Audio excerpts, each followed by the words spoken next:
Eh bien, nous sommes de retour avec un nouvel épisode. Aujourd'hui, nous parlerons de la notion d'asset management ou encore management des actifs. Qu'est-ce que c'est qu'un actif? Un actif se définit comme tout élément ayant de la valeur pour une organisation.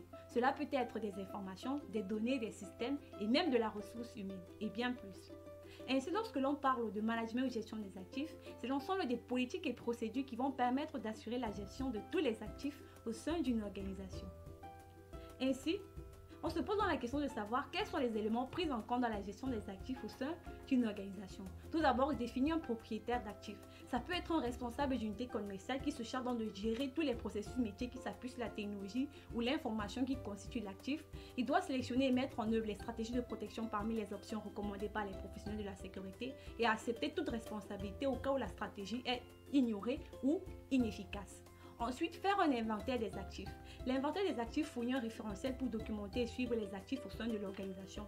En 3, classifier les actifs. Définir un processus de classification permet de catégoriser les actifs en fonction des attributs définis par l'organisation et en fonction de l'actif.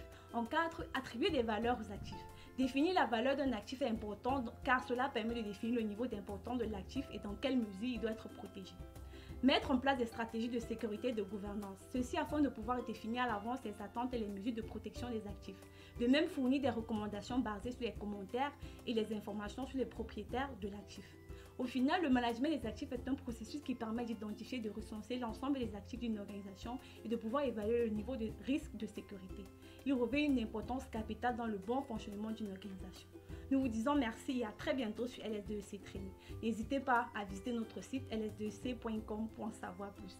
Merci et à très bientôt.